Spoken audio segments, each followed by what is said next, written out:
Aquí comienza tu programa, Pregunta al Pastor.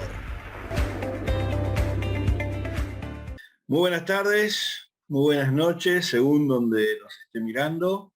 Que el Señor les bendiga. Nuevamente estamos aquí en Pregunta al Pastor para entregarles luz en la palabra de Dios, para entregarles un texto revelado, para entregarles esa respuesta que tanto anhela en su corazón y que tal vez ha venido siéndole una carga durante mucho tiempo. En esta tarde especial tenemos invitados de gran nivel, gente de reino, gente de Dios, que Dios ha puesto en nuestro camino y que sin duda serán una bendición para nuestras vidas. Sin más, comenzamos.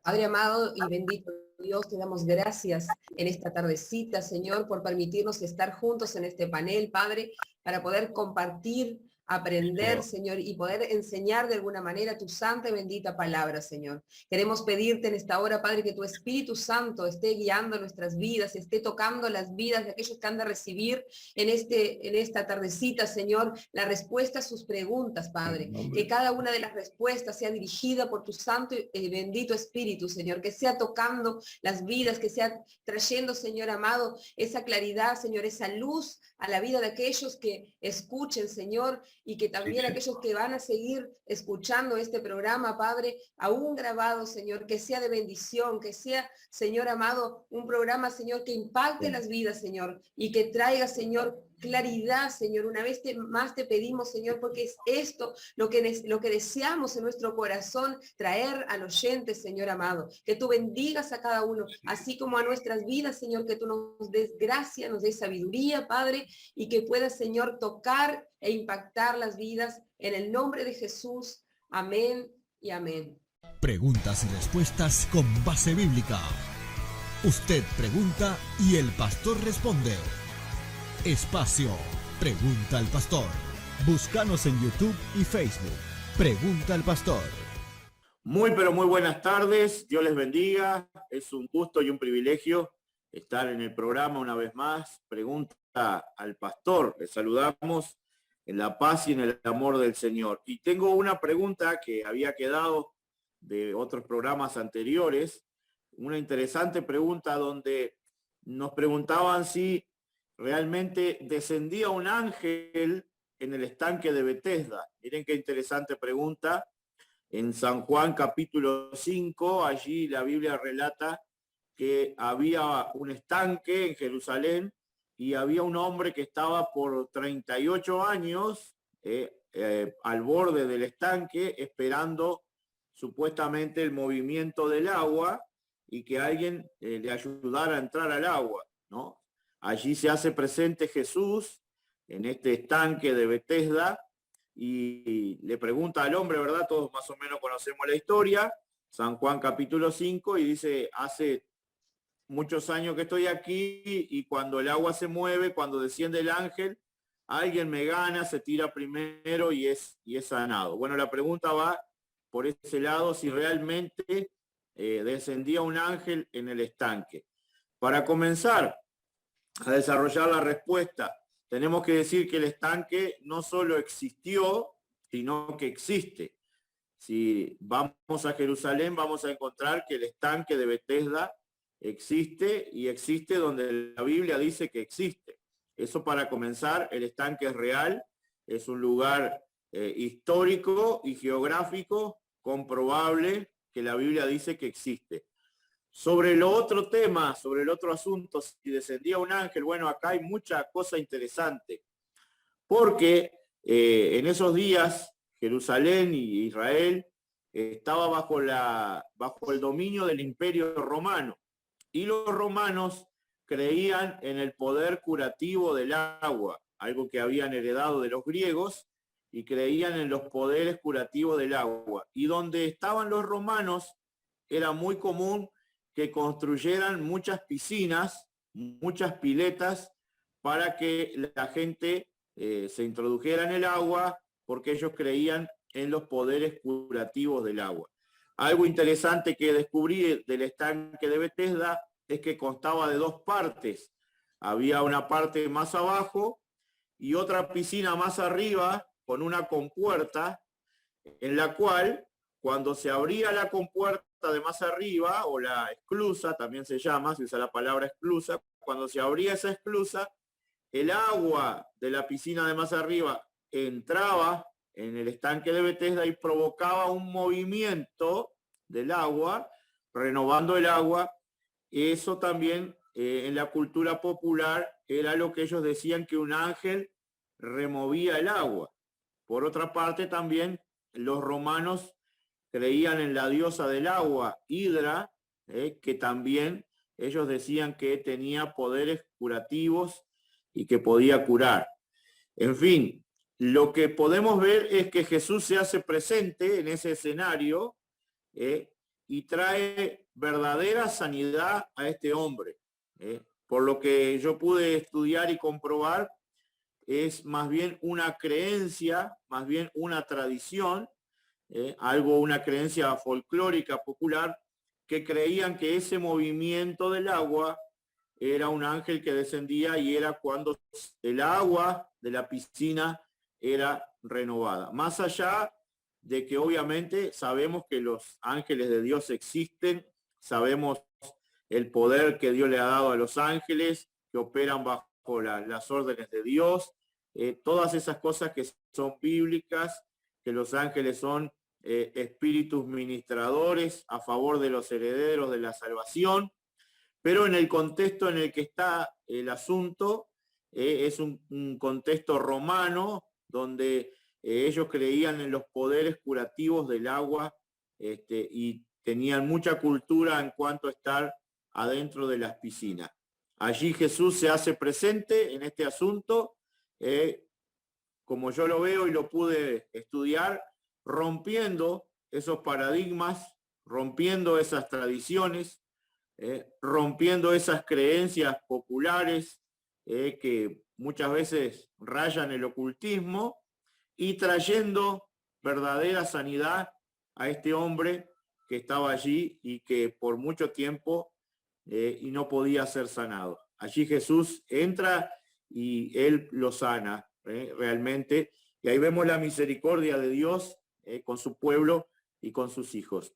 Pero para redondear y contestar la pregunta, el tema de que el ángel removía el agua era más una creencia popular, una creencia folclórica, más eso que otra cosa. Jesús se hace presente en el estanque de Betesda porque Él es la verdadera fuente del agua de la vida. Jesús se hace presente allí como diciendo, la fuente del agua de la vida no es la diosa romana, griega, Hidra, no es ninguna de estas creencias populares. Yo soy la verdadera agua de sanidad. Y allí Jesús hace un milagro extraordinario en el estanque de Betesda. Espero haber sido de bendición en la respuesta a esta pregunta, y quizás alguno de los colegas aquí en el panel tenga también algún aporte. Dios les bendiga. Muy bien, qué tremendo esto del estanque de Betesda. Qué tremendo esto del estanque de Betesda. Y bueno, y vamos a hacer un ping-pong, vamos a comentar un poco sobre esto. Y puede dejarnos allí en la casilla de comentarios qué piensa usted que ocurría en el estanque de Betesda. Podemos ir a nuestras Biblias, en alguna de las versiones, al final encontramos el diseño del templo y allí vamos a encontrar los diversos estanques, o pueden buscar en San Google, allí los estanques alrededor del templo en los tiempos de Jesús, y allí van a encontrar la ubicación de los estanques, y hay un porqué de los estanques. Los estanques tenían una utilidad, ¿verdad? Una utilidad más allá de el hecho fortuito o sobrenatural de la ubicación de un milagro en algún momento del año, como dice la Biblia, de tiempo en tiempo, o de vez en cuando, o una vez al año, ocurría eso. Lo que sí es claro en todas las versiones de la Biblia es que Jesús estaba en aquel lugar. Jesús en ese momento estaba allí, estaba en Jerusalén. Si usted pone atención, los primeros párrafos del capítulo 5 de Juan, allí menciona que Jesús estaba en Jerusalén. Y eso es importante recalcarlo. Y yo con esto le quiero dejar la puerta abierta a los demás ministros que puedan comentar sobre esto, porque sin duda, donde esté Jesús, allí habrán milagros. ¿Qué podemos agregar sobre los estanques? Bueno, mil bendiciones, gracias mi amado pastor y a todos los panelistas que nos acompañan en esta mañana. De verdad que es un tema muy, pero muy interesante, donde podemos deducir o podemos dejar deslumbrar a la luz de la palabra. Y quiero que miremos que hay un estanque que es natural y hay otro tanque que es construido por el mismo hombre, supliendo una necesidad, ¿no? Hay estanques o hay lugares, yacimientos de agua que son naturales, que por donde se levanta una construcción, ahí pasa un arroyo o un yacimiento de agua y ahí nacen o construyen su estanque o su aljibe, se llama aquí en Colombia. Esto me hace acordar que donde nosotros vivíamos de pequeños, habían personas que en su casa pasaba agua o había un yacimiento de agua y esta persona vendía esa agua para el sustento. Y también podemos deducir que, o se dice, o muchos hombres dicen que antecedían 5 pórticos y cada uno tenía una función, y hay unos que dicen que estos 5 pórticos representan los 5 ministerios preestablecidos por el Señor en el libro de Efesios, porque él mismo constituyó a unos apóstoles, a otros profetas, pastores, evangelistas y maestros para la necesaria edificación de la iglesia.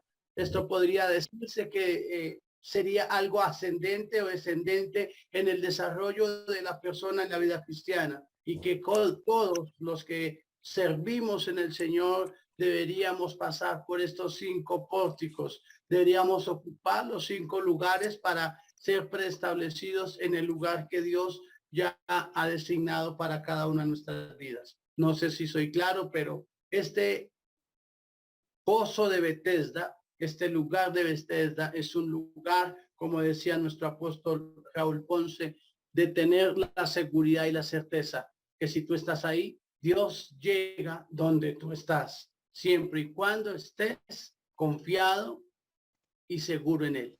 Preguntas y respuestas con base bíblica. Usted pregunta y el pastor responde.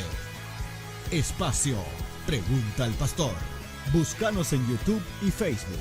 Pregunta al Pastor. Reafirmar lo que están diciendo, ¿verdad? Que Jesús se hace presente en ese escenario. Ese estanque de Betesda también está nombrado en Nehemías. Era la puerta de las ovejas, que tenía 5 puertas de entrada, como bien explicaron, y que tenía una función de limpiar los animales antes del sacrificio, ¿no? Pero ahí vemos que Jesús se hace presente en medio de todo eso, de toda esa historia, de toda esa tradición, ¿verdad? Y él hace el milagro. Pienso también yo, en este sentido, que Jesús también se hace presente en ese lugar, trayendo un nuevo tiempo de gracia y de bendición sobre la gente, ¿no? Dejando atrás todo lo que eran las obras de la ley y estableciendo un tiempo de gracia y misericordia, como lo hizo con este hombre, que ya no tenía que esperar el movimiento del agua, sino que Jesús mismo se acerca, y Dios siempre se ha querido acercar al ser humano de 1000 maneras. Jesús se acerca a él y lo sana en aquel lugar tan emblemático y tan histórico. Tremendo. Ver un poquito lo que, si podemos mirar literalmente o mirar espiritualmente, pero la palabra en esta versión, por ejemplo, habla de que cerca del pórtico, porque el nombre específico también tiene, que es la puerta de la oveja, tiene su explicación y el porqué del nombre, y de ahí estaba esta piscina en esta versión. Pero algo interesante que habla dice, el paralítico le dice a Jesús, ¿cómo voy a entrar si nadie? Había un impedimento para que él no pueda entrar en ese estanque, pero lo que a mí me llama la atención en este es que la gente, o sea, que esas personas que estaban con problemas físicos, lo que estaban esperando es el movimiento. Ahí se manifiesta el ángel. El ángel se manifiesta con un movimiento de agua. Y a mí me gustaría reflexionar específicamente en eso, porque algo específico sucede en esa piscina. Algo literal que habla la Biblia, ¿verdad? Hay un movimiento, o sea que esa gente que están ciegas, enfermas, atadas, o por decirlo así, lo que ellos estaban alrededor de esa piscina. Había 5 entradas. Entonces, lo que estaban esperando esa gente no es simplemente entrar y salir ya sanos, sino ellos lo que están esperando es el movimiento. Porque el agua, el estanque o esa piscina, el agua que está ahí, se tiene que mover. Y cuando hay un movimiento, ¿verdad? Que podemos imaginarnos qué movimiento, tipo ola o como un viento, ahí los enfermos tenían que entrar para recibir la sanidad. Yo personalmente quiero llevarlo a lo literal, apóstol, en el sentido literal de la palabra, sin después entrar reflexionando en lo espiritual, como dijo el pastor o el hermano de los 5 ministerios, sino ahí habla, hay una literalmente una especificación del por qué, ¿verdad? Estaba este estanque. Ahí quiero mirar un poquito y eso quiero dejarlo también a algunos que puedan opinar un poco sobre ese tema. Específicamente ese estanque estaba ahí. ¿Cuál era la función de ese estanque? Así como muchos dicen, hay muchos estanques, pero ese estanque, en ese estanque específicamente algo específico tenía que suceder. ¿Y por qué? Solamente en ese lugar, y termino con esto, estaba enfrente de la entrada llamada Pórtico de las Ovejas. Bien, muy bien, Pastor Marcos. Los estanques alrededor del templo, una de sus funciones era lavar a los animales antes de ser presentados en el templo. Antes de ser sacrificados pasaban por un proceso de lavado, porque en la ley especificaba cómo debía ser la higienización del sacrificio y a su vez debía ser presentado sin mancha. O sea, el término sin mancha también es literal. También es literal. No es por lo espiritual de que no tenga pecado, sino que simplemente también influía, ya te doy Luis, influía en eso. Sobre el movimiento literal de las aguas, el pastor Luis expuso y muy bien al inicio el movimiento que efectuaba el agua cuando se abría la compuerta. Ahora yo quiero hacer una ampliación en esto. Las aguas, como bien dijo el pastor Leonardo, allí en Colombia, en el subsuelo están conectadas. ¿Estamos de acuerdo? ¿Estamos de acuerdo? Si ustedes van a Juan capítulo 4, ¿qué ocurre en Juan capítulo 4? En Juan capítulo 4, Jesús también estaba en Jerusalén. ¿Pero dónde estaba Jesús? En el pozo de Jacob. Jesús estaba en el pozo de Jacob y estaba dándole la bienvenida al reino de los cielos, por decir de alguna manera, le estaba dando la entrada a los samaritanos a la gracia.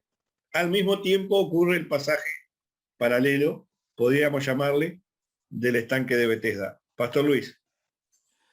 Claro, es lo que venía diciendo en el otro audio, en el otro video, de que Jesús venía rompiendo con las tradiciones. Pasó por el pozo de la Samaritana, el pozo de Jacob, y le dice, si tomás de esta agua vas a tener sed siempre, pero si tomás del agua que yo tengo, nunca más vas a tener sed. Jesús venía pasando por ciertos lugares muy emblemáticos de Israel y de la tradición judía, mostrando que el cumplimiento profético de ese lugar, de ese pozo, de ese lugar emblemático, estaba ahora caminando frente a ellos, frente a sus ojos.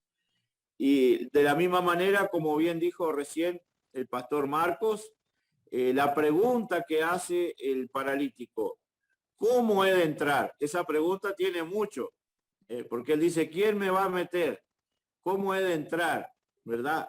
Esa pregunta habla de que podemos decir que el paralítico está diciendo, ¿quién me va a meter al reino de los cielos? ¿Cómo he de entrar? Y ahí se hace presente Jesús, como diciendo, la única forma de entrar al reino de Dios es a través de mí, es a través del Mesías, es a través del Cristo. La única forma de recibir verdadera sanidad es a través de mí. Él dice, ¿cómo he de entrar? ¿Quién me va a introducir en las aguas? ¿No? Y ahí aparece Jesús en ese escenario para mostrar que el cumplimiento profético de todos esos lugares tan emblemáticos ahora cerraba todo en una sola persona llamada Jesucristo, llamada el Mesías. Tremendo. Muy bueno. Pastor Marvin, ¿querés comentar algo sobre esto? ¿O Karina? ¿No? Bueno, muy bien. ¿No? Bueno, pasamos a la siguiente pregunta. Con el tema. ¿Cómo? No me enlace con el tema de la postura planteada. El estanque de Bethesda. Sí, ya yo continúo con la siguiente. Bueno, entonces ya que tenés el micrófono abierto, dale con la siguiente. Wow. Perfecto. Muy buenas tardes a todos.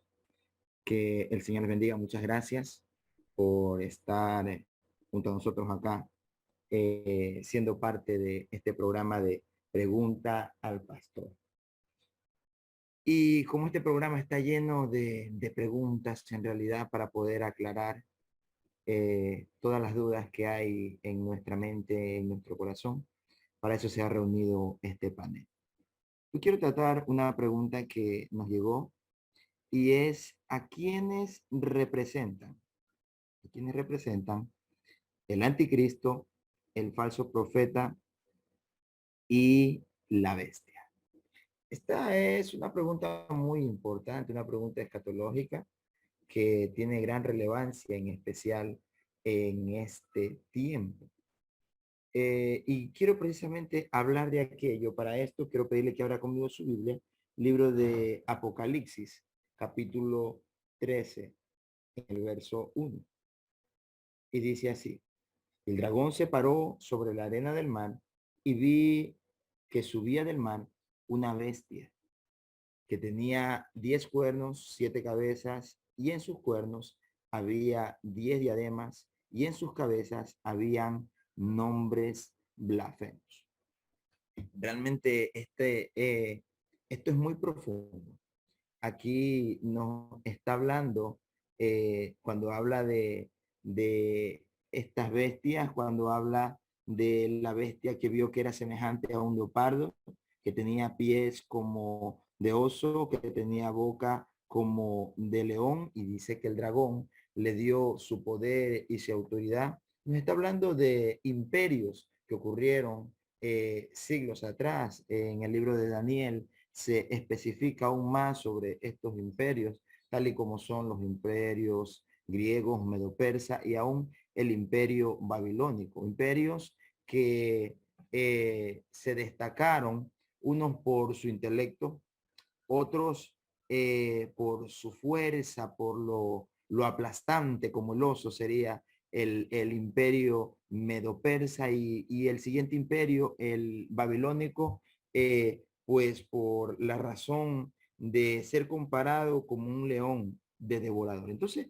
quiere decir esto que el imperio del anticristo tendrá en especial estos 3 rasgos. Quizá en otro programa podríamos enfocarnos un poco más en hablar sobre cada imperio, ¿cierto? Y sobre cada una de estas, de las apariciones de estas bestias. Pero quiero enfocar algo, y es que el imperio del anticristo tendrá precisamente este enfoque, un enfoque intelectual. Será un tiempo de una inteligencia tan grande, estrategias que utilizará para convencer al mundo, inclusive, y que el mundo lo acepte, que el mundo lo adore, que el mundo se incline a sus posiciones, tanto que hará que los moradores de la tierra adoren inclusive a la imagen de la bestia, aplastante como el imperio medo-persa, porque también será un imperio sanguinario, como un león devorador también como aquel.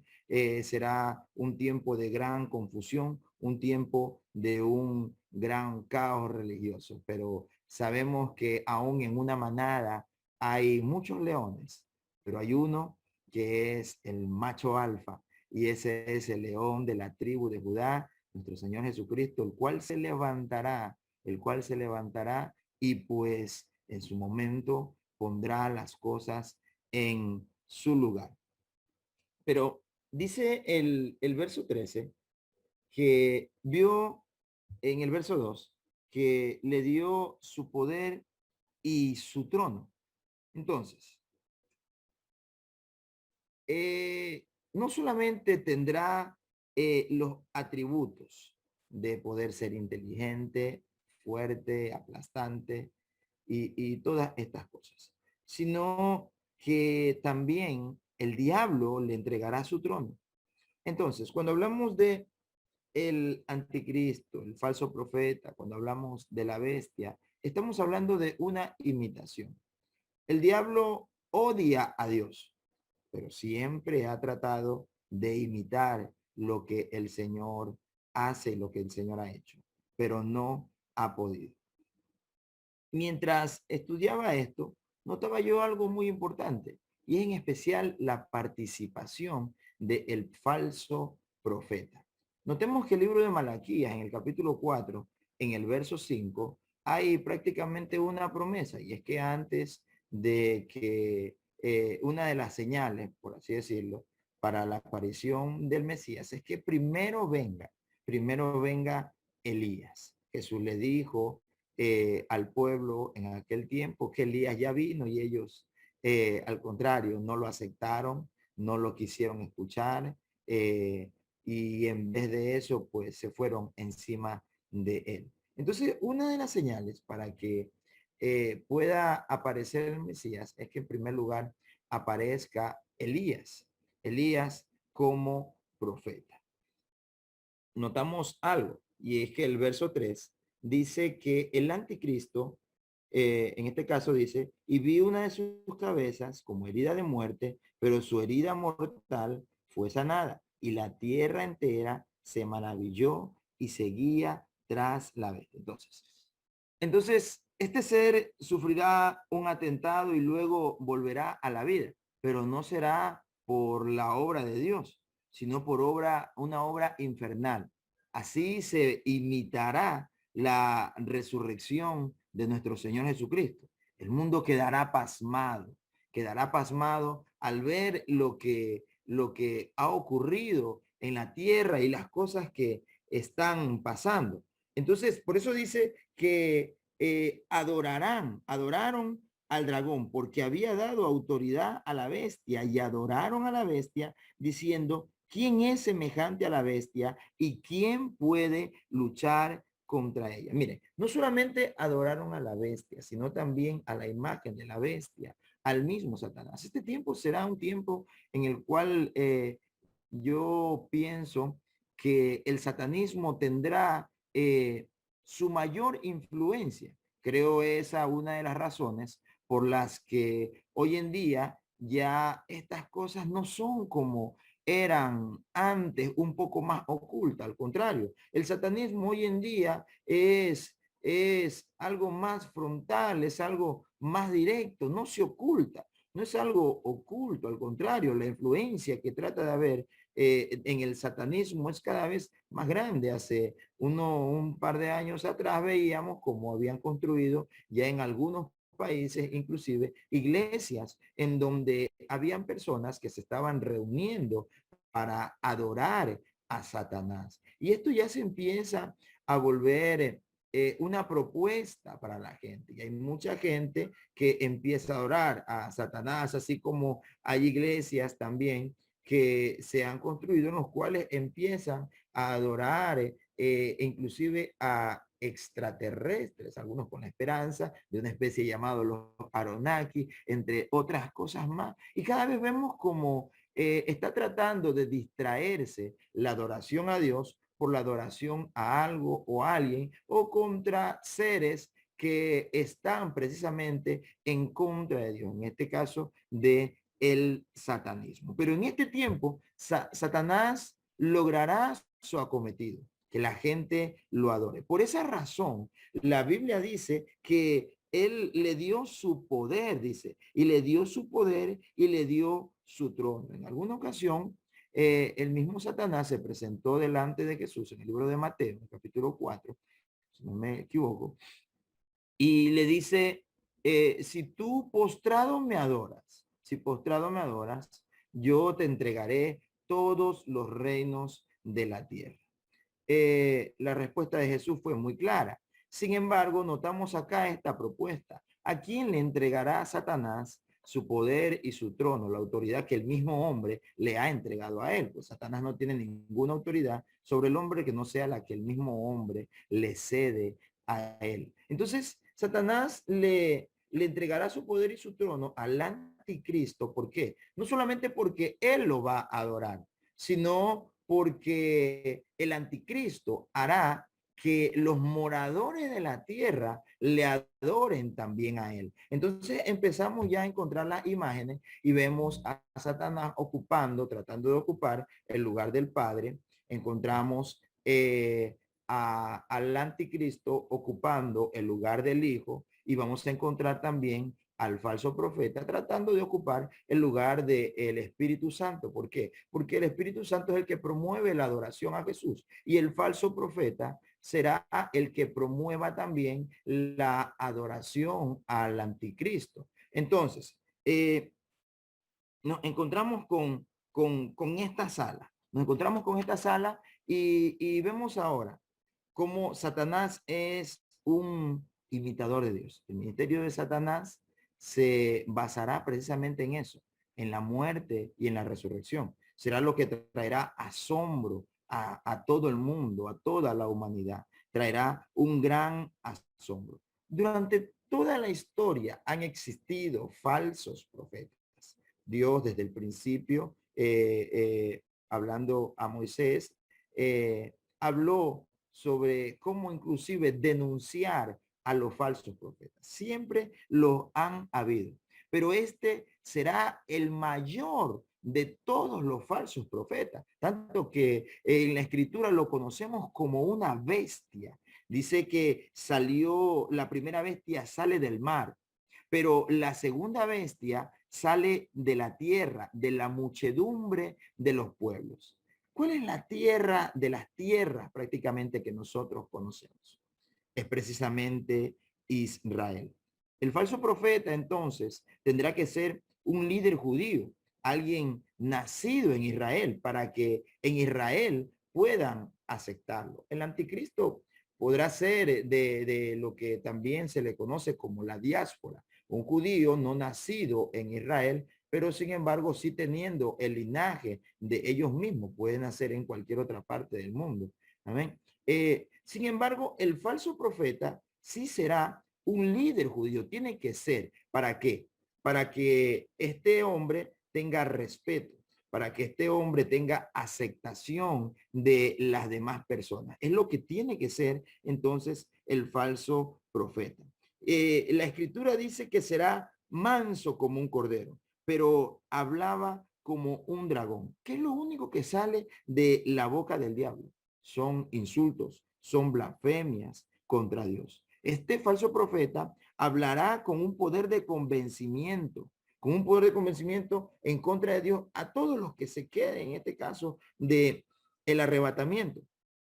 El anticristo será, en este caso, el líder diplomático, pero el falso profeta será el líder religioso.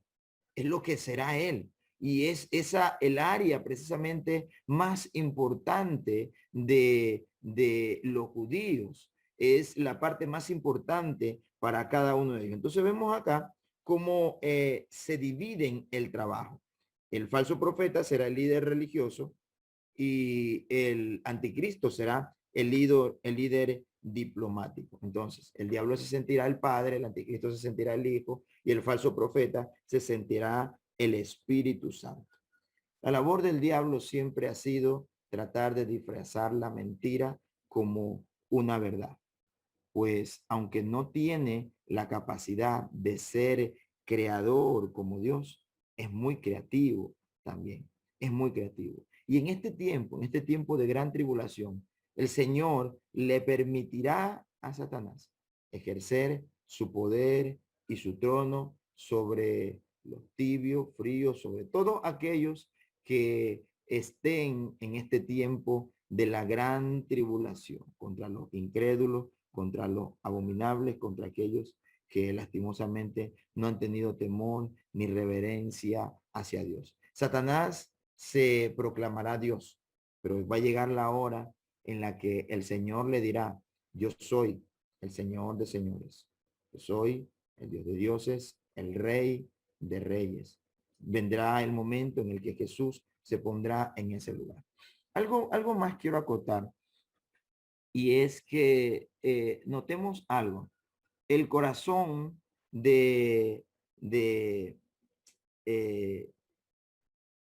el corazón espiritual del pueblo judío es el templo. Hace siglos atrás que Israel no tiene templo. El primer templo fue construido por Salomón. El segundo templo fue construido luego de que los judíos salieron de la cautividad. 70 años después, este templo fue destruido. Y hasta la actualidad no hay un templo en Israel. Israel está esperando y va al muro de las lamentaciones siempre a llorar y a pedirle a Dios que ocurra esto que tanto anhelan, que tanto esperan. Y es la reconstrucción del nuevo templo, porque quisieran volver a adorar, quisieran volver a sacrificar como lo hicieron en algún tiempo, quisieran volver a hacerlo. Entonces, el templo es el corazón espiritual del pueblo judío. Encontramos nosotros en el libro de Apocalipsis que este templo aparece precisamente en los días del anticristo y la tribulación. Entonces este templo tendrá que ser reabierto. Hace algunos años atrás, en las tierras de un granjero judío ocurrió algo, y es que apareció en medio de su ganado el nacimiento de una vaca de color rojo. Fue algo sorprendente, pues era una vaca totalmente roja.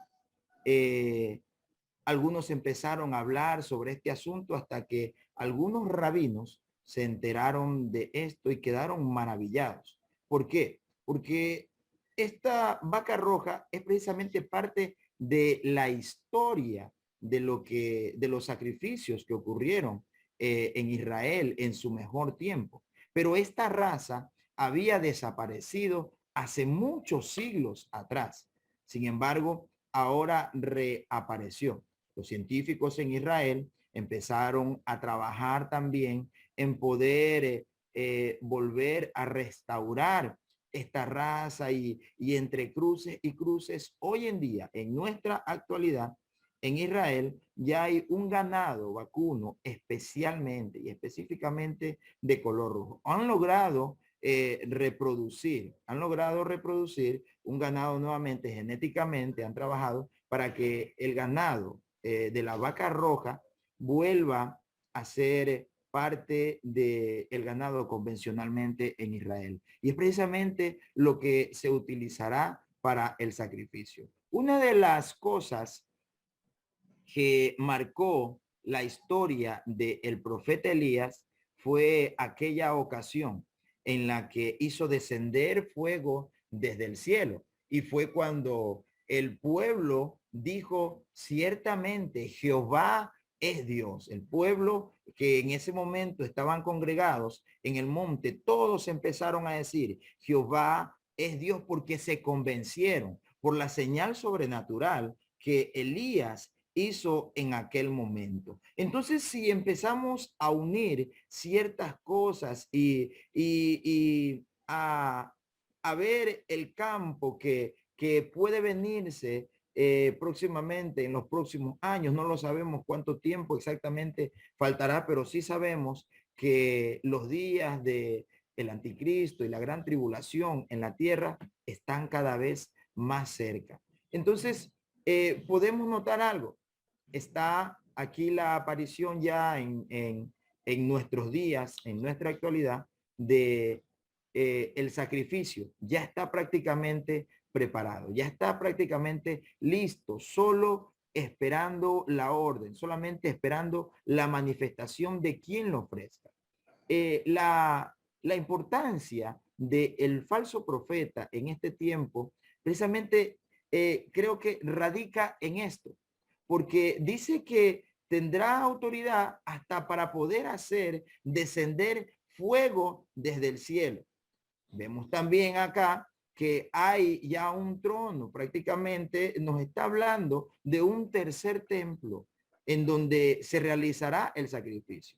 Entonces, unimos los hilos y vemos a un falso profeta presentando el sacrificio de esta vaca roja, haciendo descender fuego del cielo. Entonces, él será considerado realmente el Elías que tanto han estado esperando desde hace muchísimos siglos atrás. Este hombre será considerado. Eso le ocasionará un gran respeto. Eso ocasionará que la muchedumbre de pueblos, que la nación de Israel lo considere como aquel a quien tanto habían estado esperando, y será él el que tendrá la autoridad para poder presentar, porque qué mayor manifestación para poder hacer que la gente reconozca quién es Dios, como lo hizo Elías, que la que hará también el falso profeta.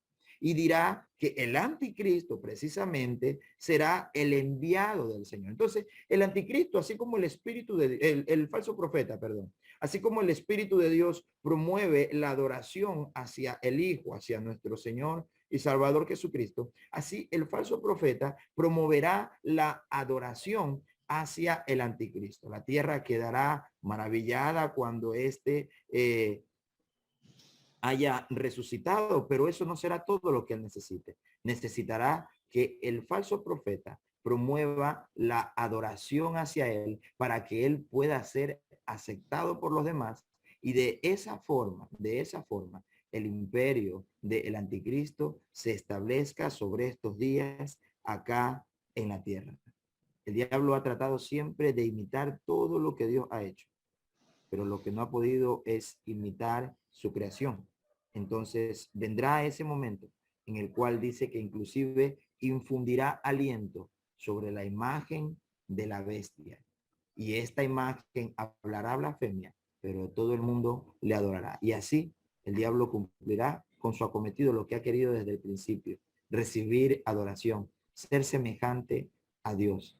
Lastimosamente le será solamente por un tiempo, porque llega el momento en el que el Señor se levantará para ponerle un alto a todas estas cosas, para destruir con este imperio de maldad y para establecer su reino milenial aquí en esta tierra para todos nosotros. Hay una gran esperanza, y es que aunque viene un momento de gran tribulación, aunque vienen días en los cuales lastimosamente, por haber rechazado tanto a Dios y prestarle tanto oído a las maquinaciones del diablo, pues Dios permitirá que lo que tanto el hombre ha querido, y es seguir los designios de su corazón, lo siga haciendo. Tanto has querido escuchar al maligno, pues ahora lo escucharás y él ejercerá poder y dominio sobre la tierra.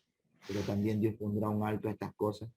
No esperemos a que sea tarde para recién querer arrepentirse. Este es el tiempo para que nos acerquemos confiadamente al trono de la gracia y alcancemos misericordia. Muchas gracias.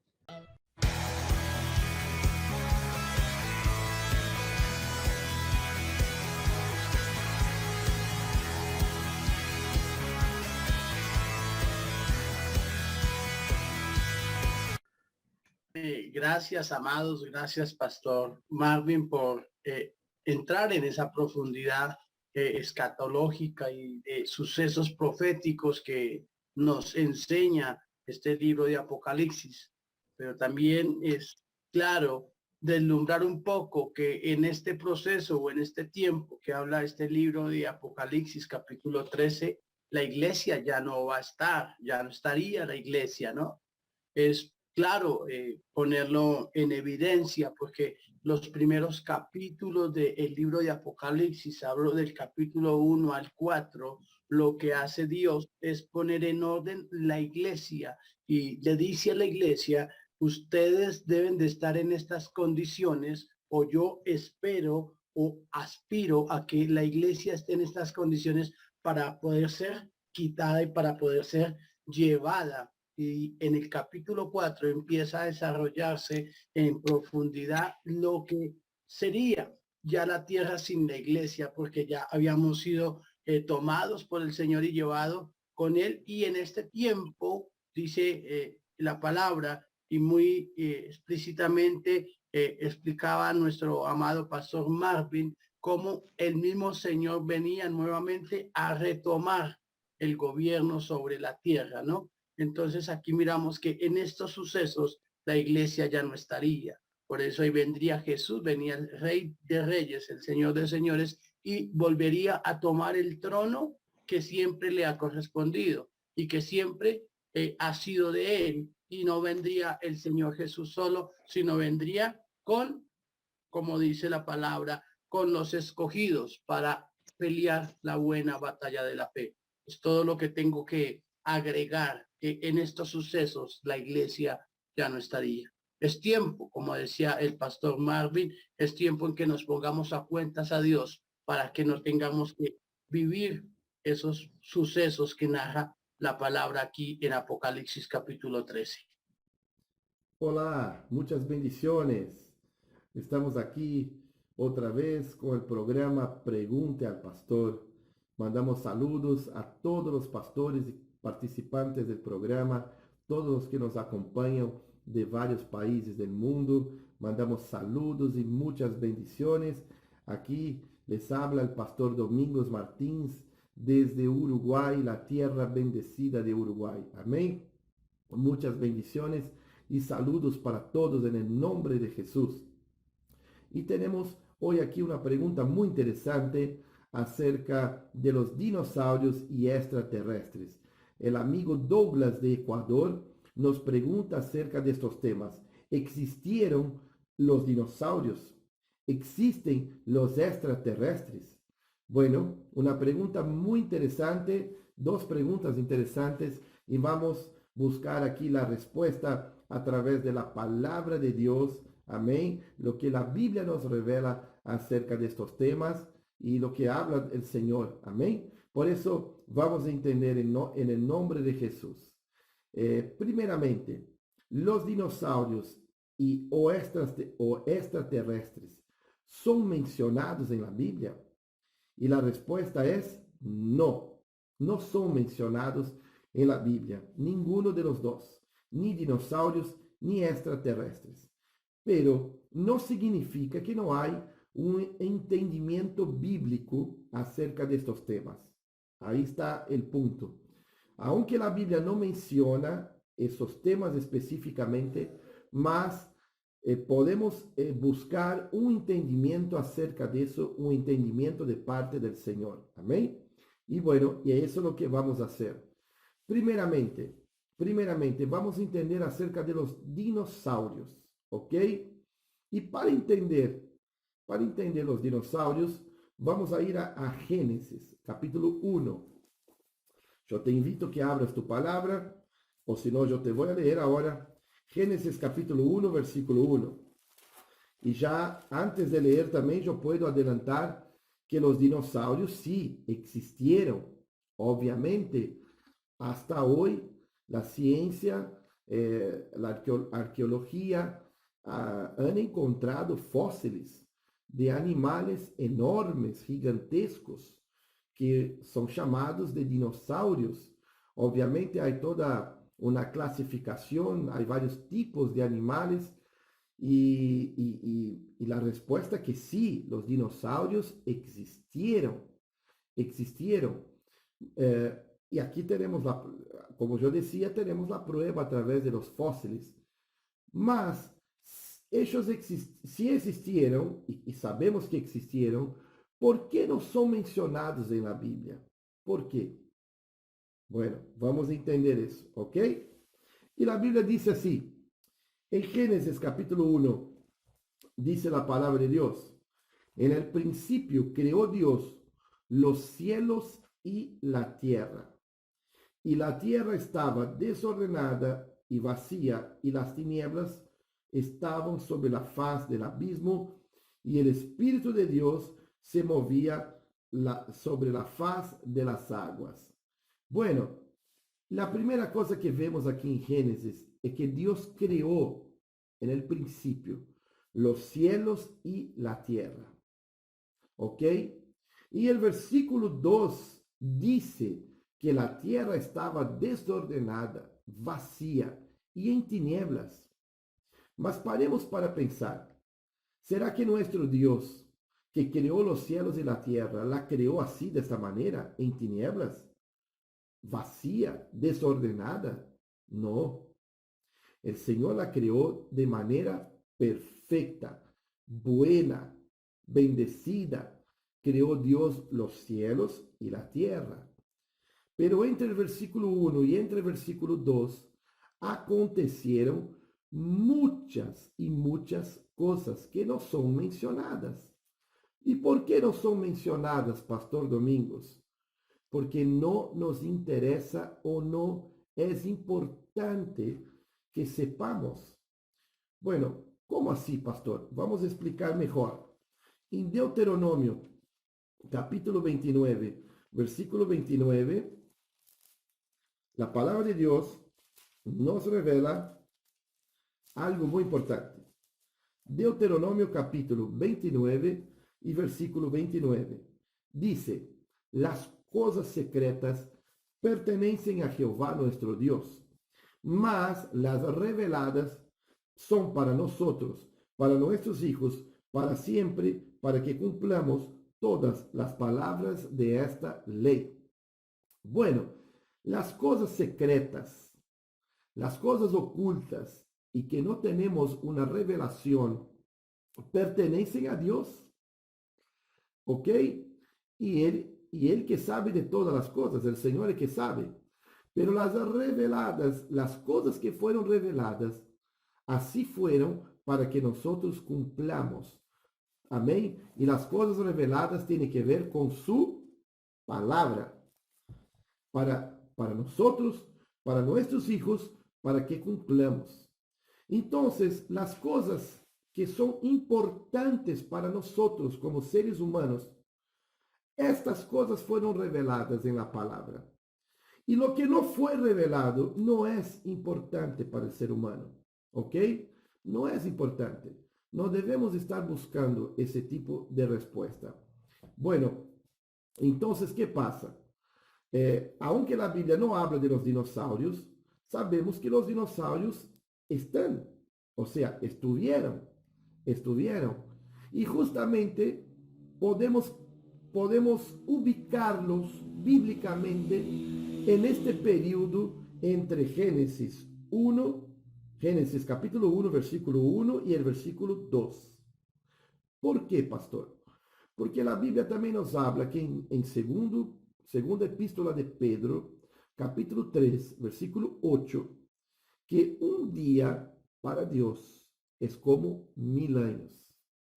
Y 1000 años para Dios es como un día. Bueno, entonces podemos afirmar bíblicamente que entre Génesis capítulo 1, versículo 1 y Génesis 1, capítulo 1, versículo 2, pueden haber pasado billones de años. De hecho, los científicos dicen que la Tierra tiene aproximadamente 4.5 billones de años. ¿Y dónde están todos estos años? Están ahí, en el principio, cuando Dios creó los cielos y la tierra. ¿Cierto? Bueno, y porque la historia del hombre en la Biblia, la historia del hombre, de la humanidad, desde Adán y Eva hasta los días de hoy, son como 6.000 años, solamente 6.000 años. Y estos 6.000 años son muy pocos comparados con todo lo que Dios ya hizo a través de su creación. ¿Ok? Y tanto que cuando se hace un análisis, un estudio científico de la edad de los fósiles, de los dinosaurios, por ejemplo, se encuentra la edad de ellos, que son de millones, billones de años. ¿Ok? Entonces, ahí está la explicación. Los dinosaurios existieron en una época anterior a los seres humanos, ¿ok? A la creación de Dios, mas Dios no habla en su palabra porque no es importante, ¿ok? Esta es una explicación basada dentro de la palabra de Dios, ¿ok? Ahora, los extraterrestres, ya te puedo garantizar, no existen, ¿ok? No existen. Bueno, pastor, entonces, ¿por qué la gente dice que ve? Vamos a mirar en 2 Corintios capítulo 11. ¿Por qué muchas personas relatan y dicen que tuvieron experiencias con extraterrestres? Hasta algunos dicen que fueron llevados, o que han visto lobisomem, por ejemplo. Han visto criaturas que no hay normalmente en la tierra. ¿Por qué la gente relata ese tipo de cosas? Bueno, yo les voy a decir. En segundo libro de Corintios, capítulo 11, versículo 14, el apóstol Pablo, bajo la revelación del Espíritu Santo, nos dice, y no es maravilla, porque el mismo Satanás se disfraza como ángel de luz. Así que no es extraño si también sus ministros se disfrazan como ministros de justicia, cuyo fin será conforme a sus obras. Bueno, con este versículo podemos entender algo importante. Satanás, ele puede se disfrazar hasta de un ángel de luz. Y sus ministros también reciben esta capacidad. En ese caso aquí, sus ministros son los demonios, ¿ok? O también personas, por ejemplo, brujos que sirven a Satanás y que reciben ese poder satánico para poder, por ejemplo, se disfrazarem de un extraterrestre, de un lobisomem.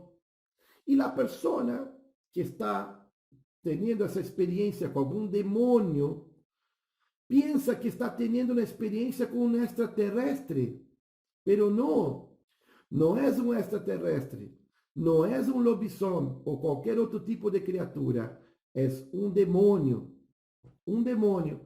que se transforma en cualquier cosa y hasta mismo puede se transformar en una persona.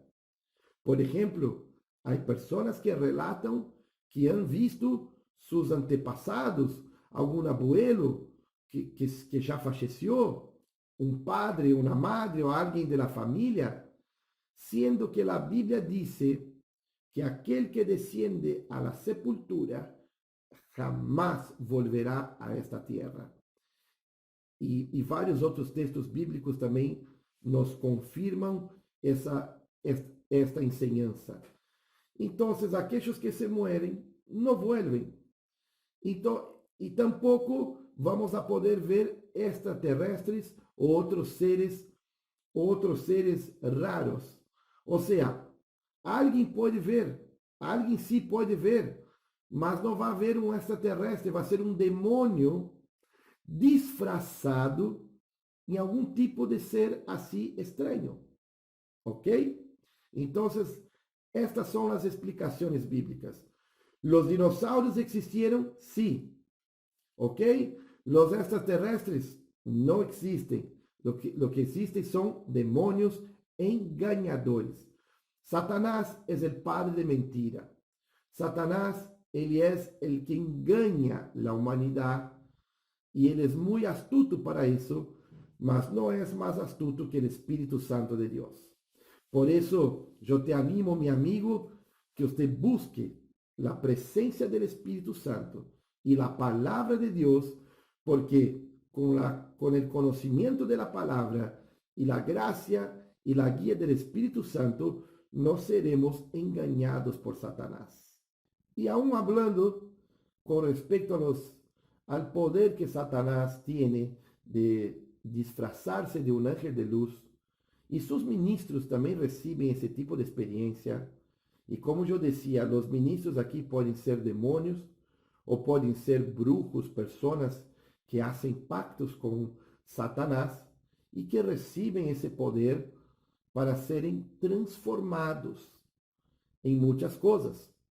Por exemplo, em la família de minha esposa, ella tinha um tio, allá em Brasil, e esse tio tinha um pacto com Satanás.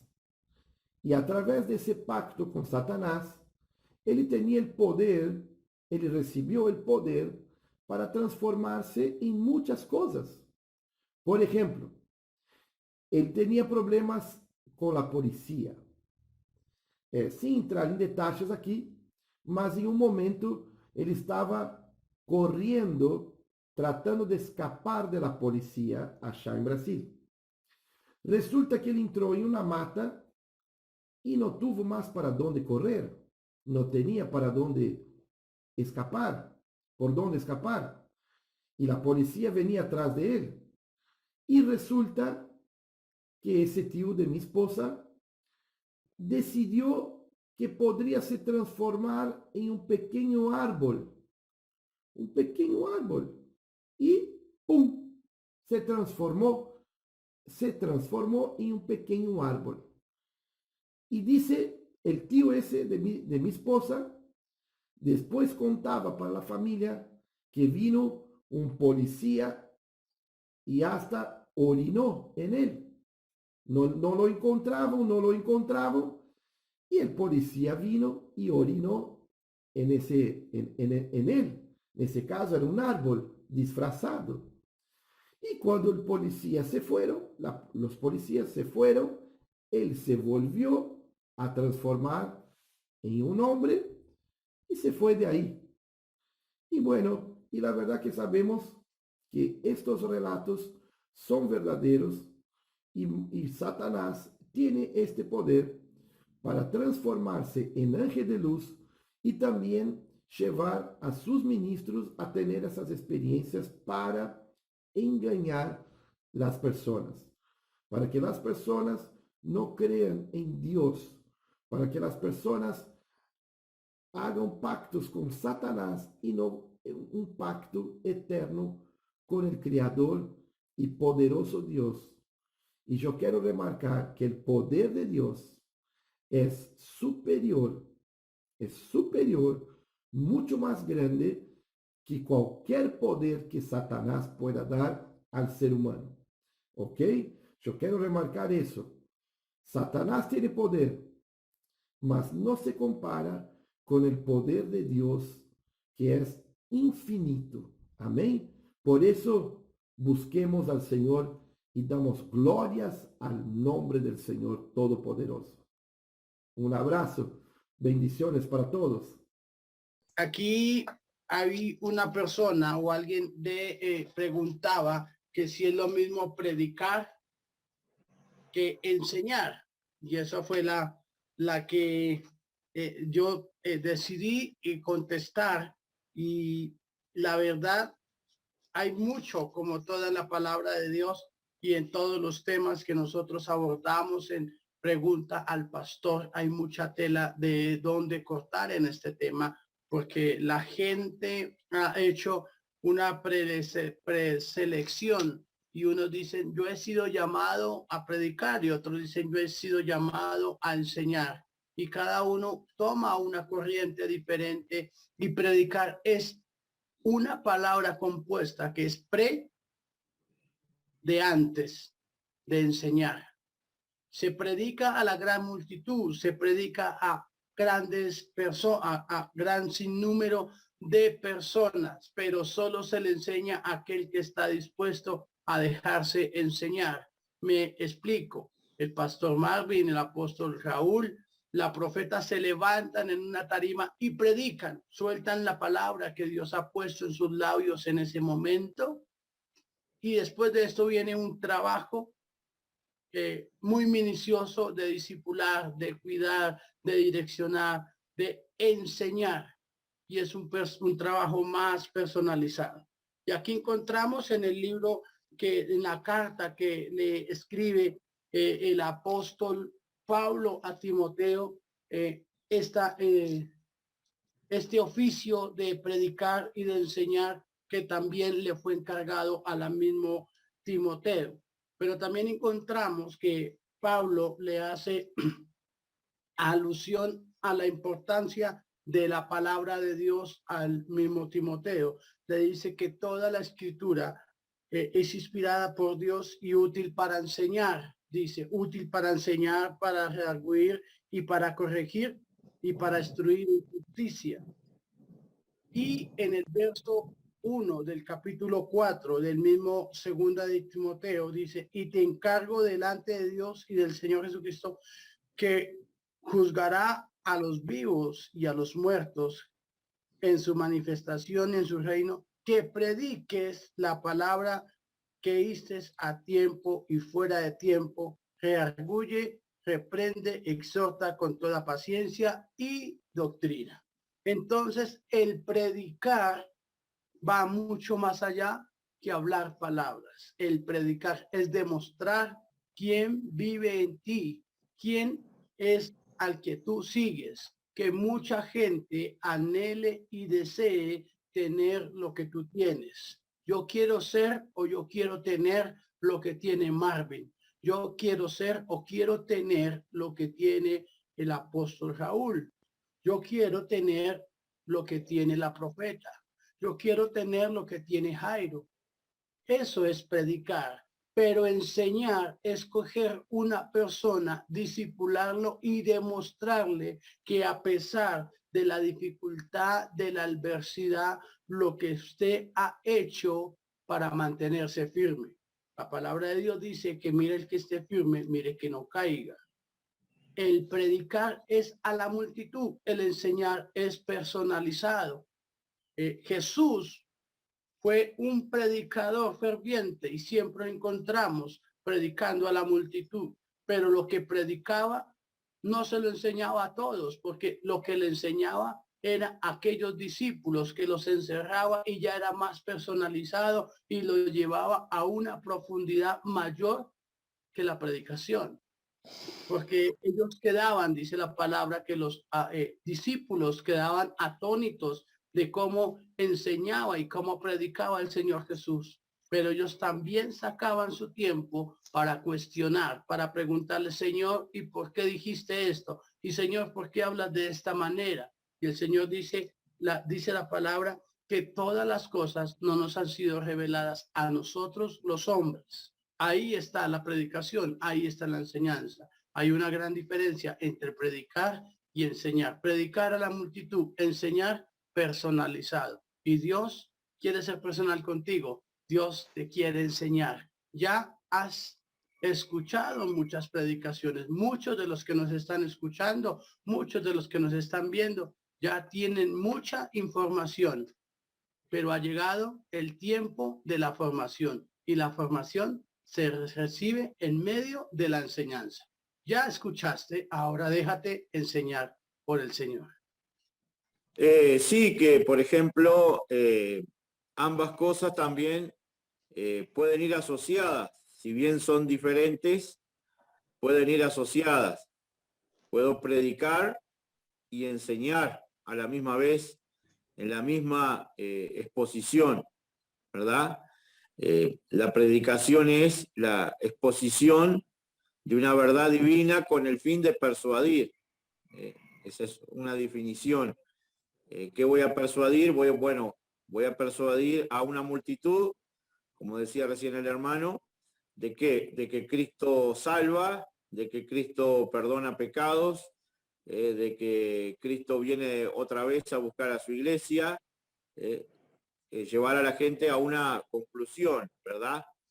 Pero dentro de la predicación también yo puedo incluir la enseñanza. Solo hago esa acotación, que ambas cosas también pueden cohabitar juntas o se pueden hacer a la misma vez. Dentro de la predicación yo puedo profundizar en ciertos aspectos y llevar también una enseñanza, más allá de que pueda hacerlo también de una forma personalizada o más cerca de la persona. Pero también la gente le llamaba a Jesús rabí, que traducido es maestro, porque dice que se sentaba y les enseñaba, ¿no? Entonces creo que también las dos cosas pueden cohabitar juntas.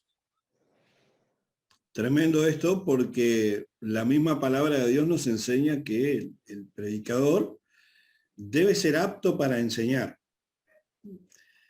Y encontramos allí en la palabra de Dios que Jesús estaba enseñando y el poder de Dios estaba con él para sanar.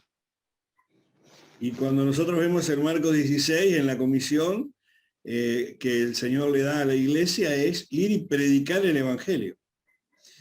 Entonces vemos que íntimamente está ligada la predicación de la palabra con la enseñanza y a su vez con lo que es la sanidad integral, porque la predicación nos lleva a nosotros a, como decía recién el pastor Leonardo, a querer ser como, ¿verdad? Somos persuadidos para acercarnos a Jesús. Jesús lo primero que nos hace es recibirnos, perdona nuestros pecados, perdona nuestros errores, olvida nuestro pasado, ya no lo mira más y nos da paz, nos da sanidad en el corazón, sanidad en el cuerpo, sanidad en la mente.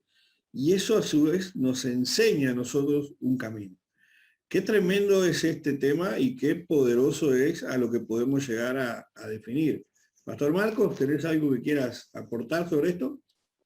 No, y la pregunta, yo quiero ir a la pregunta, no, la pregunta dice, ¿qué diferencia hay entre la prédica y la enseñanza? Y según mi entender y teológicamente, la predicación tiene solamente un parámetro.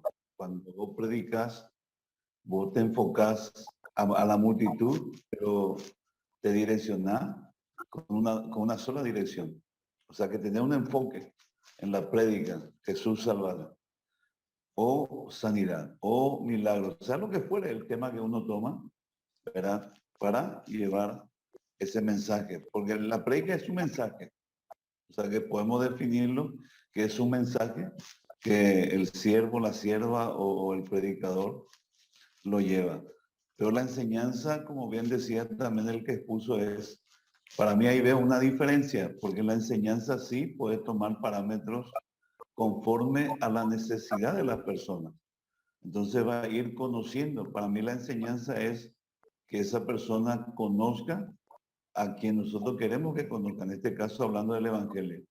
Que la persona conozca el Evangelio y sobre todas las cosas conozca a ese Jesús, ¿verdad? Que fue enviado del cielo, que fue enviado por el Padre con un fin específico.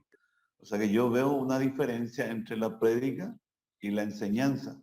Por eso nomás hablaba de, o sea, decía, yo quería contestar un poquito sobre esa pregunta. La pregunta es, ¿qué diferencia hay entre prédica y enseñanza? Sin entrar a tallar, verán los pasajes bíblicos donde Jesús dice, bueno, ir y predicar el evangelio a toda criatura, el que creyere y fue bautizado será salvo. Y ahí comienza, y enseñándoles que guarden todas las cosas, que ahí viene la enseñanza. ¿La enseñanza para qué?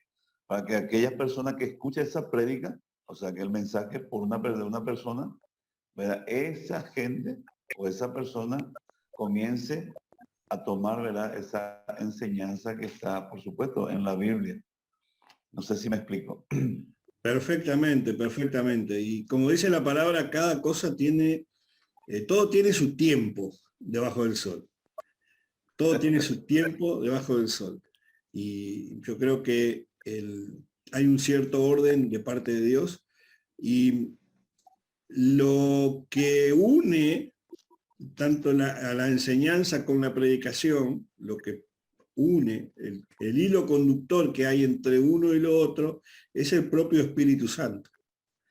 Es el Espíritu Santo a través de la predicación quien convence de pecado, justicia y juicio al pecador para rendirse a Cristo y venir a la salvación. Y el mismo Espíritu Santo es quien nos enseña todas las cosas y nos lleva a toda verdad y justicia. Es tremendo esto, ¿eh? Pastor Rincón, que fue el que expuso, ¿qué ibas a decir? Bueno, podemos también mirar a la luz de la palabra, si miramos cuando Juan el Bautista fue levantado, fue puesto en la tierra, y lo que hizo fue predicar el advenimiento de lo que iba a suceder o de lo que venía a ser el Hijo de Dios, o sea, Jesús. Pero Jesús sí se sienta y empieza a enseñar y empieza a ilustrar y empieza a darle más profundidad a lo que había dicho el evangelista o evangelista Juan. Y miramos que él toma su tiempo y empieza a enseñar y empieza a darle cumplimiento a esa palabra que había sido o a esa prédica que había sido expuesta por Juan el Bautista. Y en repetidas ocasiones el mismo Señor Jesús dijo, yo no he venido a hacer mis obras, sino he venido a hacer las obras de aquel que me ha enviado. Yo no he venido a abrogar la ley, sino que la ley se cumpla en mí. Entonces vemos las dos facetas, un evangelista Juan predicando y el Hijo de Dios enseñando.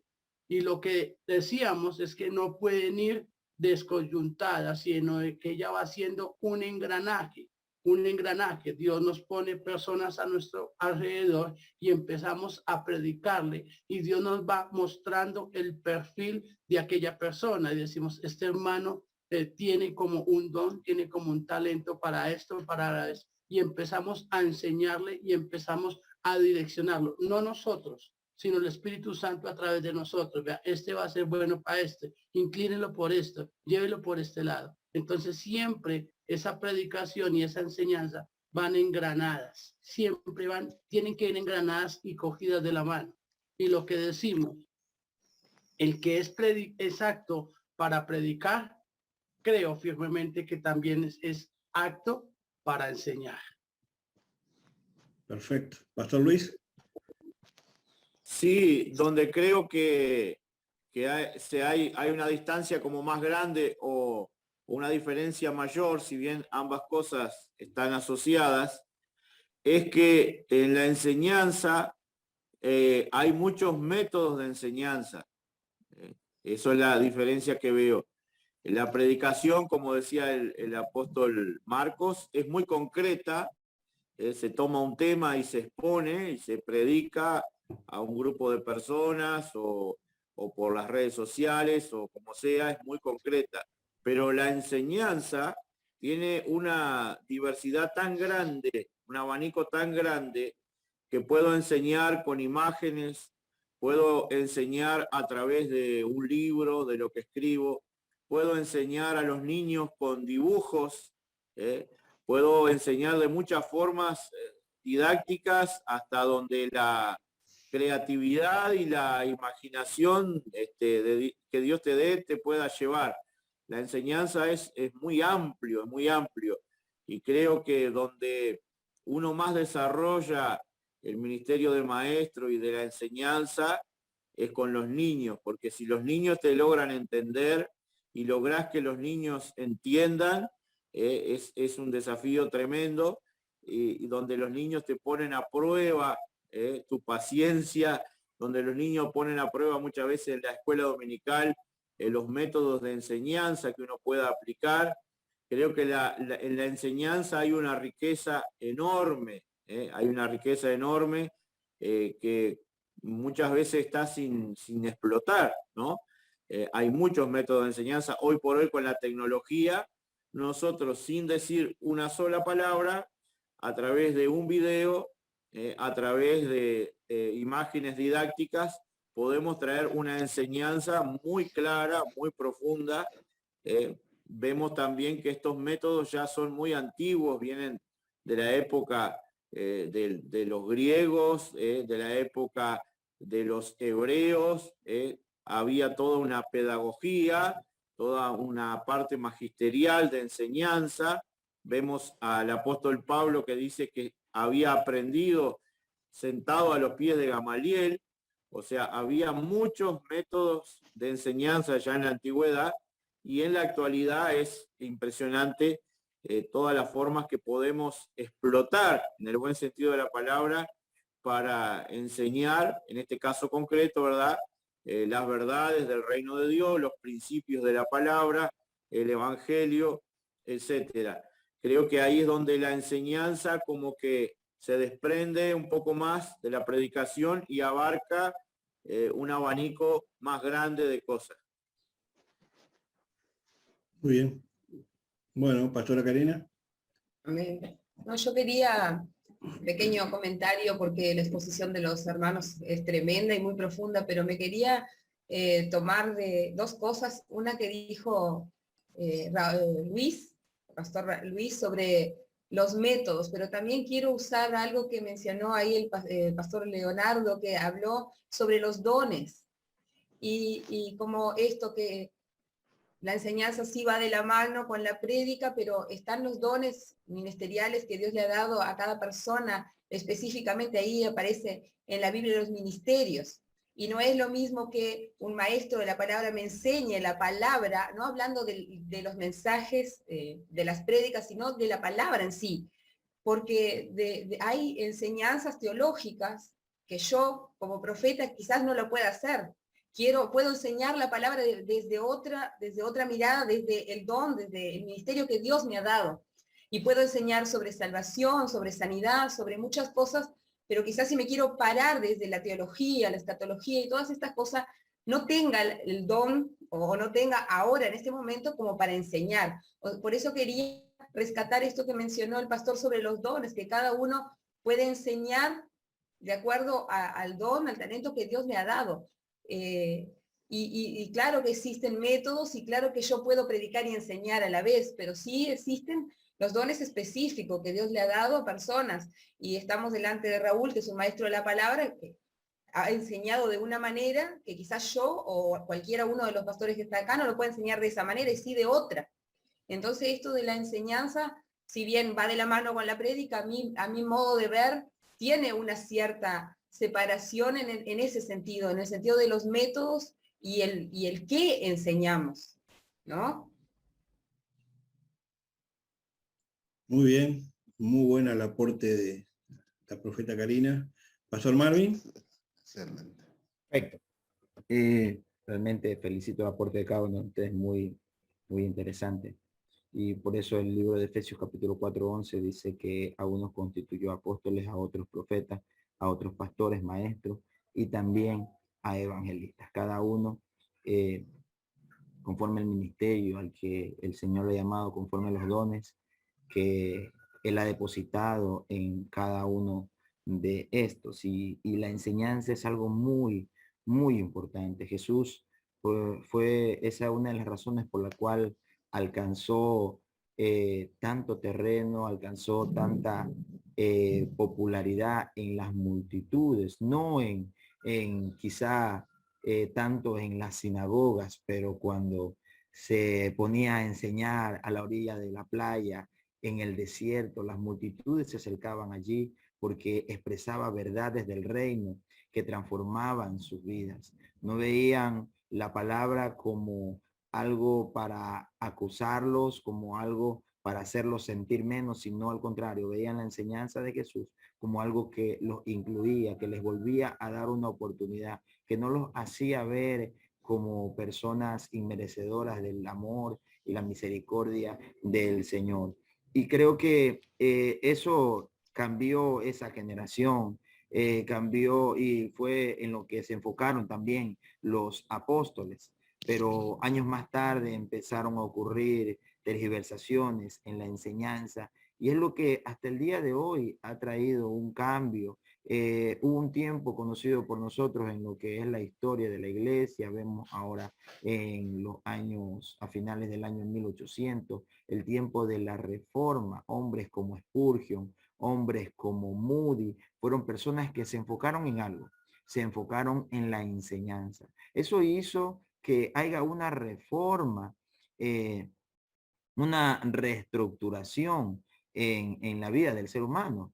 Y fue lo que estableció nuevamente cimientos en los creyentes, lo que hizo que los creyentes amaran a Dios y a su palabra. Lastimosamente la historia volvió a repetirse años más tarde, en los cuales hubieron tiempos en los que aún el estudiar era algo que muchos lo vieron como algo malo. Aún el estudiar la escritura fue algo que muchas personas empezaron a catalogarlo como que la letra mata, que el espíritu te vivifica, y empezaron a tergiversar la palabra del Señor y los objetivos de Dios. Siempre ha traído transformación la enseñanza. Qué importante es para todos los oyentes, los que están observando este programa, que ustedes también, al igual que nosotros, no sabemos todo, no tenemos una verdad absoluta, pero qué importante es que todos nos enfoquemos en aprender más de la escritura, en atender a las enseñanzas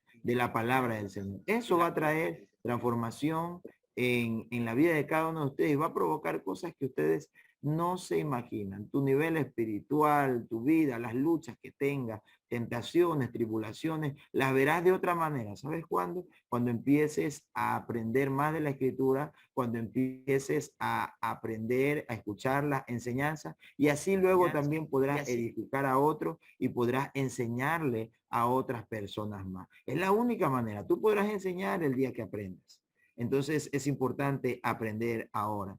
No ver la enseñanza como un momento aburrido, pues lastimosamente muchas personas lo vieron así, y hoy en día vemos el fruto de que inclusive algunos no están en el camino del Señor.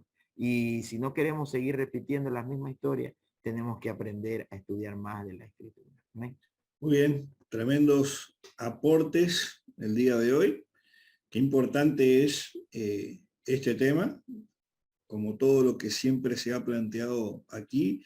Y este programa lo hacen ustedes, quienes aportan sus preguntas, quienes aportan los temas para ser tratados. Tenemos programas que vienen hacia el futuro que van a ser muy profundos. Quedan muchas preguntas por responder. Tenemos un programa especial que será emitido a final de mes, de octubre, sobre el Halloween. Vamos a estar exponiendo con un panel de invitados muy importante, como siempre. Vamos a estar exponiendo acerca del Halloween, su implicancia, sus orígenes, cómo afectan en la vida de las personas, la realidad, las estadísticas. ¿Sabían que en octubre ocurren cosas que en otras épocas del año no ocurren? Desapariciones de jóvenes, de niños, gran cantidad de accidentes y de muertes. Vean las noticias. Se acerca octubre, todos los años ocurre lo mismo. Las muertes en accidentes de tránsito se multiplican, los homicidios se multiplican, las desapariciones se multiplican. ¿Por qué? Porque llega Halloween. Así que vamos a tener un programa especial dentro de unos días que realmente va a ser muy potente y le va a dejar a usted una gran enseñanza. Continuamos con Pregunta al Pastor. Preguntas y respuestas con base bíblica. Usted pregunta y el pastor responde. Espacio Pregunta al Pastor. Búscanos en YouTube y Facebook. Pregunta al Pastor. Amén. Bueno, y tenemos una pregunta que nos hizo una hermana, Teresa, que nos pregunta si es malo usar la Biblia en el teléfono móvil y por qué a algunos pastores no les gusta. Y bueno, son en realidad dos preguntas en una, y es por motivos obvios que no tenemos una base bíblica que nos hable exclusivamente o específicamente sobre ese tema, pero sí podemos dar algunas sugerencias usando el sentido común y obviamente la dirección del Espíritu Santo. Y bueno, y pensando en estos tiempos, como está avanzada la tecnología y el acceso que tenemos nosotros a través de los celulares o de cualquier otro equipo, de acceder a la palabra, a la Biblia, a explicaciones, a estudios de la palabra, diferentes traducciones que nos están beneficiando de alguna manera a tener más conocimiento, mejor interpretación de las escrituras, podemos decir que no hay nada malo leer la Biblia en un móvil o en algún otro equipo, porque la esencia del mensaje de Dios no está en dónde lo leemos, sino en la escritura misma, en lo que está escrito. Ahí está la esencia, el mensaje, el contenido de la palabra de Dios para nuestras vidas. Ahora, quizás la pregunta que nos deberíamos hacer no es si podemos usar la Biblia desde un móvil, sino qué es lo que glorifica a Dios en nuestras vidas. Porque la hermana preguntaba específicamente en la iglesia, en el culto. Ella aparte en su comentario, yo lo leí, dice, yo tengo la Biblia física, impresa, pero también tengo la Biblia en mi celular. Entonces, para poder pensar en esa pregunta que hizo la hermana, de por qué hay pastores que le molesta que los hermanos usen el celular en la iglesia para leer la Biblia, ahí tenemos un universo de cosas para aportar, porque todos nosotros tenemos en los móviles celulares muchas aplicaciones abiertas. Y cuando yo voy a acceder a la Biblia, allí tengo acceso a notificaciones, a mensajes, a llamadas perdidas.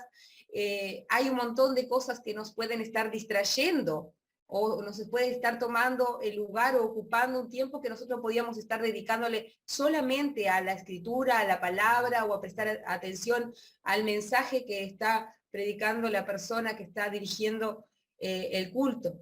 Y ese sería el único motivo por el cual algún pastor, yo quiero después dejar la libertad para que los pastores acá que tienen sus iglesias nos cuenten qué piensan sobre esto, porque leer la palabra no tiene nada de malo, pero sí puede que el uso del celular para la lectura en la iglesia no esté tan visto con tanta estima como sí está el impreso, la Biblia. También hay una cuestión de honrar, también pensaba yo sobre honrar la escritura, la palabra escrita, y aquellas personas que dieron su vida para que nosotros tengamos acceso a esa palabra, porque sabemos que muchas personas sufrieron persecuciones hasta la muerte por traducir los textos de la Biblia, y que hoy nosotros tenemos acceso y el mundo entero en diferentes idiomas. O sea, hay una cierta honra que también podemos darle usando la Biblia impresa y no la del celular, ¿no? Pero quería tomarme un poquito de una palabra que está allí en 1 Corintios 10:19 en adelante, que habla, no habla de la lectura, pero voy a usar esta palabra para fundamentarme acá, que dice que muchos debatían en aquel tiempo porque algunos, no comían carne por temor a que lo que estaban comiendo estuviera sacrificado a los ídolos. Otros comían todo tipo de carne sin ningún problema, pero cometían un error de hacerlo delante de algunas personas que eran débiles en su conciencia, no intencionalmente, pero no estaban siendo, digamos así, de bendición para esas personas por su capacidad, ¿no? de entender las cosas.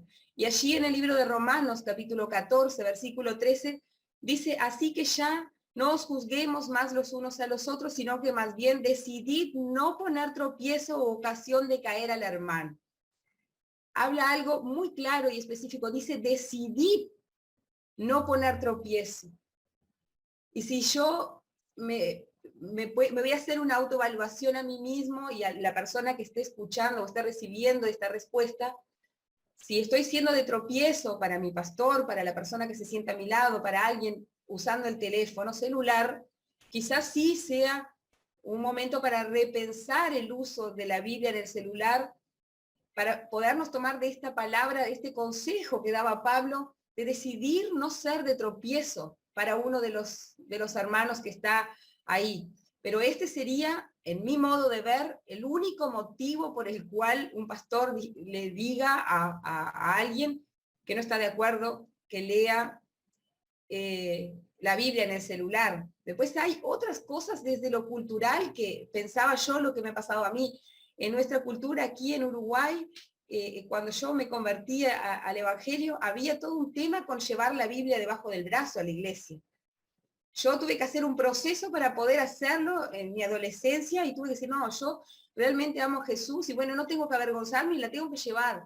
Y eso promovía de que nosotros dábamos testimonio de alguna manera de que frecuentábamos a una iglesia. No sé si alguno de los pastores que está aquí le ha pasado, pero a mí sí, de ser interceptada en la calle por personas que me identificaron como alguien que iba a la iglesia y pedirme un consejo, o pedirme ayuda, o preguntarme lo que pensaba, o algo, y de alguna manera yo estaba dando testimonio solo con el simple hecho de poder cargarla ahí. Y fue mi experiencia de joven, de adolescente, cuando pude vencer mi vergüenza de cargar ese libro a la vista de todos, y después vi que pasaban estas cosas, que de alguna manera estaba pudiendo ser de bendición para alguien, o alguien decía que días había culto en la iglesia. Yo no sé si en algún otro país, alguno de los pastores que están ahí le ha pasado, pero a donde yo congregaba en mi juventud, cuando yo entregué mi vida al Señor, me pasó esto. Entonces, hay también como algo cultural del libro, no algo religioso, sino que algo más que nos identifica, ¿no? Como que frecuentamos una iglesia. Y esta es mi exposición aclarando esta pregunta, pero quería también escuchar la opinión de los pastores ahí que piensan de esto. Bien, voy a hacer un comentario, dos comentarios. Tenemos algunos pastores que están con dificultades en el internet y no pueden volver a conectarse. Me acaban de escribir que están con dificultades, tienen el internet de forma intermitente. Yo creo que todo pasa por qué tan alto está nuestro nivel de religiosidad. Cuanto más religioso yo soy, más voy a cargar a la gente con exigencias que Dios no exigió. Jesús se lo dijo a los fariseos y a los saduceos de su época. Ustedes le ponen cargas al pueblo que ustedes no pueden cargar. ¿Qué diferencia hay entre que usted lleve la Biblia en un celular? Porque yo, mientras la hermana estaba hablando, yo estaba en mi celular, no estaba chateando, estaba en mi Biblia, acá está mi Biblia, ¿verdad? Pero yo tengo la Biblia en el celular, la tengo también en la tablet, la tengo en la computadora, y la tengo en mi corazón y la tengo en mi mente. Ahora la pregunta mía para quien nos está mirando es, ¿dónde tiene usted la palabra? ¿Dónde tiene usted la palabra de Dios? Yo encuentro aquí lo que Dios dice, para que ustedes vean que a Dios no le interesa si la palabra de Dios está en un libro o está en un trapo, en un paño o en el piso. No, a Dios no le interesa dónde, el formato en el cual esté la palabra. Miren lo que dice la palabra de Dios. La palabra de Dios. En Deuteronomio capítulo 11, versículo 18. ¿Ah? Por tanto, pondréis estas mis palabras en vuestro corazón. Ahora, ¿de qué tiene usted encuadernado el corazón?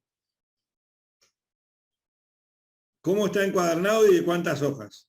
¿Qué tamaño de letra tiene su corazón? Pero también dice que la palabra debe estar en vuestra alma. La ataréis como señal en vuestra mano. Mírese la mano a ver de qué tamaño es la Biblia que tiene escrita en la mano. Yo no la veo. Pero vamos a seguir un poco más profundo. Y serán frontales entre vuestros ojos. A ver, póngase la manito acá, por favor. ¿De qué tamaño es la Biblia? Si es Reina Valera, si es Nueva Versión Internacional, si es la Nueva Versión Viviente, si está bien escrita, si está mal escrita. No. Pero mire lo que dice el versículo 19. Y las enseñaréis a vuestros hijos, hablando de ellas cuando te sientes en tu casa, cuando andes por el camino, cuando te acuestes y cuando te levantes. Y las escribirás en los postes de tu casa y en tus puertas. Por favor, miremos la casa del juez que juzga el tamaño de la Biblia y el tipo de Biblia que usted está usando, y vean en sus casas en cuántas paredes, puertas y postes tiene escrita la palabra de Dios. Vean si en la frente y en las manos tienen escrita la palabra de Dios, si la tienen escrita en su corazón y si se las enseña a sus hijos. Como vemos en la misma palabra de Dios, el lugar donde el formato físico de la palabra de Dios no es lo importante. Lo importante es que la palabra de Dios esté con usted y se la pueda enseñar a sus hijos cuando se siente en su casa, cuando ande por el camino, cuando se acueste y cuando se levante. ¿Qué tan importante es el mensaje de Dios en su vida? ¿Qué tan importante es Dios en su vida? Porque de lo que hay en su corazón va a hablar su boca. Si de su boca hay solamente juicios, rencores y resentimientos, de eso solamente va a hablar. Si en su corazón está Cristo, usted va a potenciar las bondades de Cristo. Va a ser exigente, sí, con muchas cosas, porque Jesús lo era muy exigente. Pero no va a juzgar el tipo de Biblia o la forma de la Biblia. Es cierto, sí, y todos tenemos ese problema de que a veces los jóvenes están en las iglesias chiqui con el TikTok o con lo que sea. Pero yo como pastor que estoy en el púlpito, yo no sé si es en ese momento está tiqui invitando a alguien a la iglesia o tratando de ayudar a un joven en un mal momento o a una persona que está necesitada. No tengo por qué pensar mal de aquel que está en el celular porque yo no puedo ver lo que está haciendo. ¿Quién me puso a mí por juez de lo que hace mi hermano? No hay un argumento bíblico para eso. Pero sí recordarles de que si usted está en la iglesia, si usted está en el templo o en su célula, por respeto a Dios, por respeto a quien lo recibió en su casa, por respeto a la congregación, si su celular no está en la Biblia, si usted no está atendiendo un mensaje realmente de necesidad, entonces todo lo que usted haga es pecado, porque está transgrediendo algo. El pecado es una transgresión, es salir de la regla o la norma. Entonces, si estamos en la iglesia para recibir palabra de Dios, no estamos jugando en TikTok, ni a un jueguito virtual, ni chateando en Facebook o por WhatsApp. Estamos para recibir palabra de Dios. ¿O a qué fuimos a la iglesia? Ah, porque me llevaron. Bueno, si te llevaron, estás en la iglesia, no estás en el celular. Entonces, Dios es el que ve todas las cosas y es el que pesa los corazones. Por eso yo como pastor no soy quien para poder juzgar lo que esté haciendo la persona si está con un celular. Porque yo no puedo ver si está leyendo la Biblia o si está buscando un versículo, ¿verdad? Por algo que yo dije o que alguien dijo en el altar, o simplemente está aconsejando a alguien a venir a la iglesia. Ese es mi comentario respecto a esto. Seamos menos jueces y demos la oportunidad de que el Espíritu Santo haga su labor. La palabra debe estar en nuestro corazón y presente en toda nuestra vida, sin importar el formato. La palabra es real, es viva y es eficaz. Ella nos lo enseña y Dios le da una orden al profeta Josué, le dice, y pondrás o cuidarás poner por obra esta palabra que te escribo hoy, ¿cierto? Y lo guardarás y la esconderás en la tabla de tu corazón, y lo que dice el apóstol. Lo que pasa es que estamos en un momento, en un tiempo, donde se está cumpliendo una palabra profética del libro del profeta Daniel, donde dice que la tecnología aumentará, ¿cierto? Y nosotros tenemos que ser, de alguna manera u otra, estar atentos y estar como a la vanguardia sin descuidar lo que Dios nos ha entregado, pero sí tenemos que tener unas herramientas adecuadas para poder llegar a este tipo de personas. Hoy se nos ha vuelto, se nos ha convertido y se nos convertirá en un problema el manejo de todas estas redes sociales. Y lo que decía la profeta, abrimos el celular y encontramos una diversidad de aplicaciones que nos pueden distraer, pero que nada ni nadie dañe lo que Dios ha puesto en tu vida, independientemente de donde tengas la Biblia, como decía nuestro apóstol Raúl, independientemente de eso, que nada ni nadie dañe lo que Dios ha sembrado en tu vida y que nada ni nadie venga a quitar eso que ha sido sembrado en tu vida. Por ahí apareció el pequeño Elías, Dios lo bendiga en esta mañana y seguimos aquí, pregunta al pastor. Sí, como pastor también de una congregación, Tengo el parecer, como lo dice el apóstol Raúl Ponce. Lo más importante es que la palabra de Dios esté en nuestra mente y en nuestro corazón. Sin embargo, si no tengo dominio propio, si no tengo carácter, si no tengo templanza y en el teléfono la Biblia me va a distraer, no hay nada más hermoso. Y yo creo que hasta por cultural, como lo decía nuestra amada profeta Karina, oiga, qué hermoso era ver en aquel tiempo demostrar nuestra fe, y qué duro se nos hizo poder cargar la Biblia en la calle. Llegué a un momento en el que yo, por esa razón, cargaba mi Biblia en todas partes. Me compré un bolso luego para luego tenerla y no dejarla nunca.